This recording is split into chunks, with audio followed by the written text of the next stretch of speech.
चीन सरकार ने तिब्बत को हड़प लिया है और उससे अपना एक स्वायत्तता और स्वतंत्र के रूप में संघर्ष जारी है। बाहर तो 1 लाख। आखिर कैसे चीन ने तिब्बत में अपने पैर पसारे, कैसे बौद्ध धर्म में रंगा तिब्बत चीन के कब्जे में चला गया, चीन ने तिब्बत को क्यों अपना हिस्सा बताया, क्या वाकई तिब्बत चीन का हिस्सा रहा है, 17 पॉइंट्स एग्रीमेंट क्या है, क्यों आज तिब्बत के लोग चीन के खिलाफ आवाज उठाते रहते हैं, क्या हुआ था 1951 में, क्यों दलाई लामा को तिब्बत छोड़कर भारत में शरण लेनी पड़ी थी। आइए जानते हैं बिल्कुल शुरुआत से। लेकिन न्यू व्यूवर्स से रिक्वेस्ट है कि अगर वो हमारे चैनल पे नए हैं तो जल्दी से चैनल को सब्सक्राइब करके बेल आइकन को प्रेस कर लें और हाँ, वीडियो को एडवांस में लाइक भी कर लीजिए। दुनिया की छत कहा जाने वाला तिब्बत आज खूबसूरती और बौद्ध धर्म का बेजोड़ नमूना है। यहाँ न संस्कृति की कमी है और न ही प्राकृतिक सुंदरता की। तिब्बत में आज जितना सुकून शांति दिखती है, इसका अतीत उतना ही दागदार और लोगों के दर्द से भरा हुआ है। तिब्बत का इतिहास वैसे तो कई साल पुराना बताया जाता है। करीब 4000 सालों का इतिहास समेटे बैठा तिब्बत पहले का आजाद देश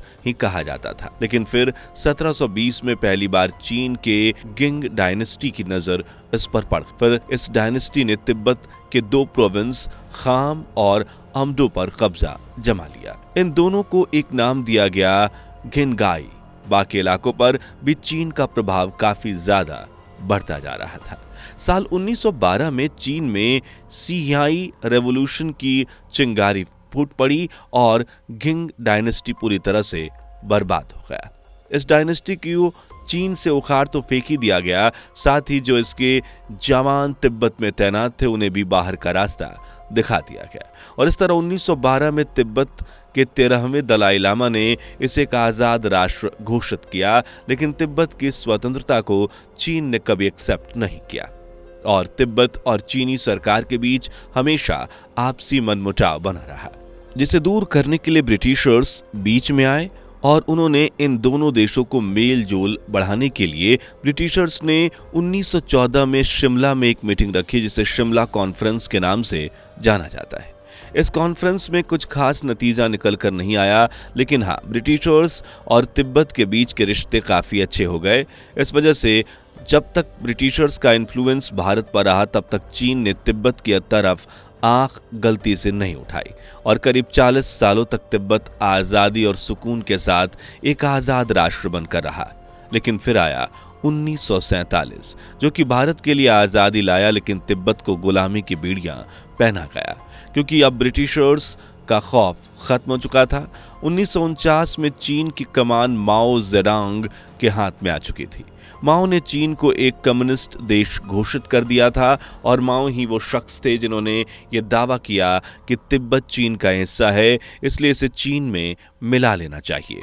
माओ 1 नेशन 1 कल्चर की मुहिम छेड़ चुके थे, यानी चीन तिब्बत दोनों में ही एक कल्चर हो, जबकि ऐसा कभी मुमकिन नहीं हो सकता था, क्योंकि चीन किसी धर्म में विश्वास नहीं रखता था, जबकि तिब्बत के लोग बौद्ध धर्म से गहरा नाता रखते थे और यहाँ सबसे बड़े लीडर माने जाते थे दलाई लामा, जिन्हें तिब्बतवासी भगवान का जीवित रूप मानकर उनका आदर सम्मान करते थे।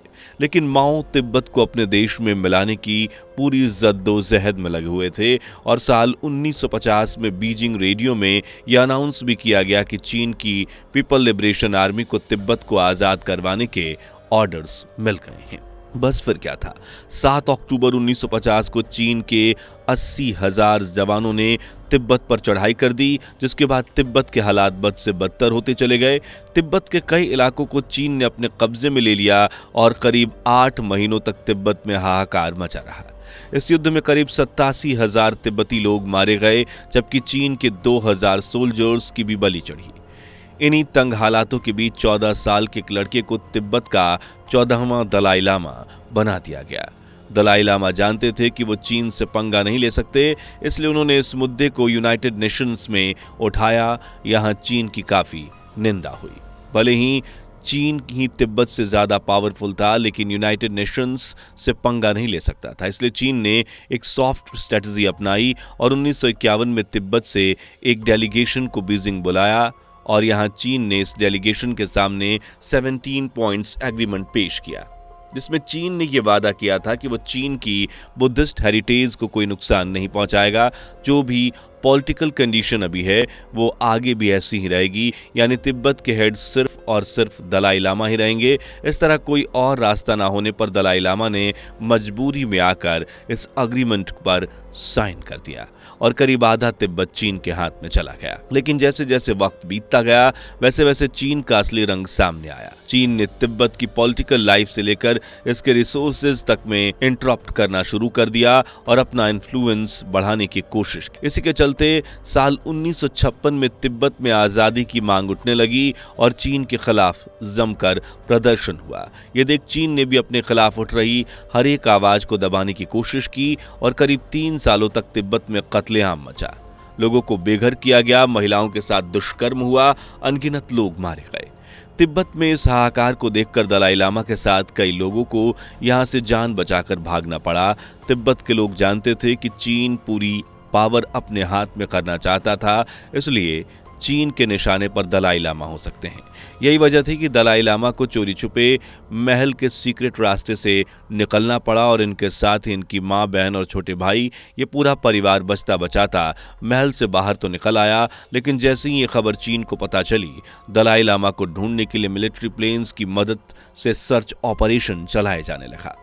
इधर दलाई लामा अपने परिवार और कुछ लोगों के साथ हिमालय के कठिन रास्ते को पार करते हुए लगातार आगे बढ़ते जा रहे थे। खाने की कमी से इन लोगों का बुरा हाल हो रहा था, लेकिन दुश्मन का डर इन्हें आगे बढ़ने की हिम्मत दे रहा था। प्लेन्स से बचने के लिए ये लोग रात में ही सफर करते और दिन में छुपकर एक जगह बैठे रहते। इस तकरीबन 2 हफ्तों के सफर को इन्होंने तय किया और फिर ये भारत के बॉर्डर पर पहुंच गए।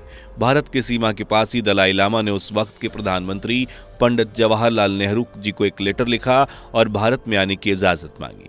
नेहरू ने भी दलाई लामा का 31 मार्च 1959 को अरुणाचल प्रदेश के रास्ते से भारत में पूरी इज्जत के साथ स्वागत किया। इधर तिब्बत के हालात दिन ब दिन खराब होते चले गए। 25 मार्च को चीन की आर्मी ने ईशा पर हमला बोल दिया और 28 मार्च तक पूरा कंट्रोल अपने हाथों में ले लिया। यहाँ की सरकार भी बर्खास्त हो चुकी थी। चीन ने तिब्बत की राजधानी लहासा शहर को पूरी तरह से प्रतिबंधित कर दिया। यहाँ से ना कोई बाहर जा सकता था और ना ही किसी को अंदर आने की परमिशन थी, इसलिए इस शहर को प्रतिबंधित शहर भी कहा गया। चीन ने धीरे धीरे चीनीकरण शुरू किया और तिब्बत की भाषा, संस्कृति, धर्म और परंपरा को निशाना बनाया।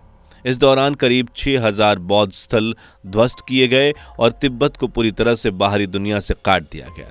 1963 के दौरान किसी भी विदेशी को यहाँ आने की मनाही थी, लेकिन फिर 1971 में विदेशी लोगों के लिए तिब्बत के दरवाजे खोल दिए गए। चीन ने भले ही तिब्बत पर अनेकों सितम ढाए, उसे अपना हिस्सा बनाने की जद्दोजहद की, लेकिन तिब्बत वासियों ने इस बात को कभी स्वीकार नहीं किया कि वो चीन का हिस्सा है। लेकिन सोचने वाली बात यह है कि आखिर चीन किस बिहाफ पर तिब्बत को अपना हिस्सा बताता है, तो इसके लिए हमें जानना होगा 7वीं शताब्दी में, जब तिब्बत अस्तित्व में आया था और काफी फल फूल रहा था। लेकिन फिर चंगेज खान की नजर उस इलाके पर पड़ी तो मंगोल साम्राज्य ने यहाँ भी अपनी जड़ें फैलाने की कोशिश की और तिब्बत के साथ साथ चीन को भी अपने अंडर में करने की पहल शुरू कर दी। ना तो चीन मंगोलों का सामना कर सकता था और ना ही तिब्बत, इसलिए 1207 में तिब्बत मंगोल साम्राज्य का हिस्सा बन गया और कुछ समय बाद चीन को भी इसी साम्राज्य में शामिल कर लिया गया। इसी समय दोनों मंगोल साम्राज्य के हिस्से थे।